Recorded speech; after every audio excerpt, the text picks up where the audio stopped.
So we spoke about this briefly in our previous receptive handover drill section, but inferential learning is a very important skill for your child to develop for a number of reasons.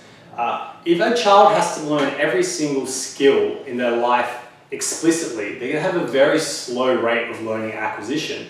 But if you can teach a child about inferential learning and deduction and problem solving, they're going to start to develop new skills a lot faster.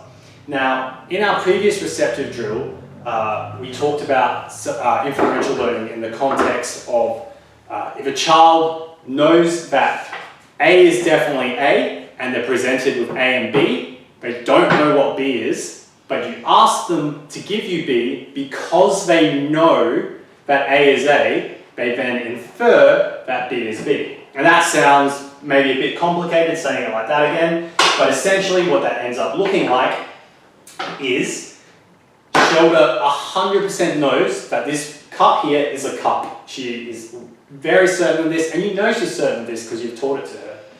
But she's never seen this before in her life. She has no idea what this is. Now, if I say to Shelda, Shelda, give me cup. Great work, Shelda. Shelda, give me spoon. Great work. Now, even though she didn't know that, because she's so certain of the label of the cup, she should be able to give this to me. And that's a skill that is known as fast mapping, which is a basic inferential learning skill.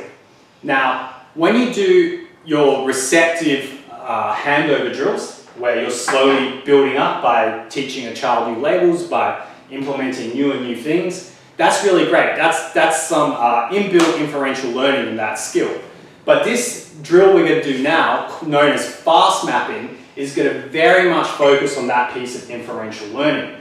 Now, something that's different to this than a basic receptive drill is you're going to get to a point with a child where teaching them new labels is going to be really difficult. Like we have a lot of kids who are really good at naming a bunch of different objects, and it's going to get to the point where you're going to be scouring the house to find something new to teach them, and they're going to run out of labels.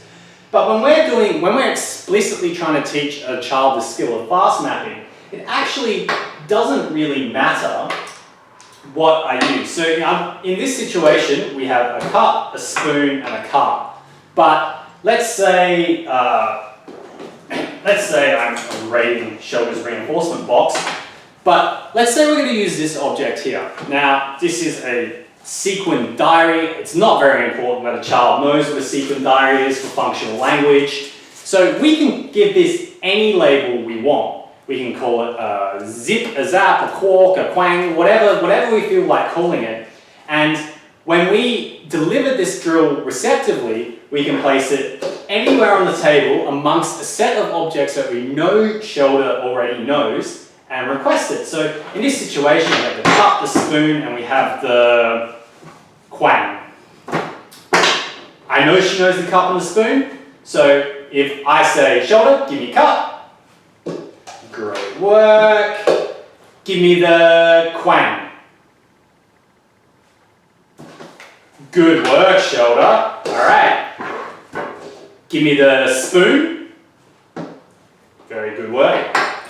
Give me the zip zoo. So even though I changed the label of the object we were fast mapping there, it doesn't really matter because we're not trying to teach them what this label is. All we're trying to teach the child is that they need to trust the knowledge they already have, and if they're being asked to give the teacher or the parent something that they're not sure of, but every other option is something they're certain of, but they will default to the object that they don't know. And that is inferential learning, and it's the basic skill of that is known as fast mapping.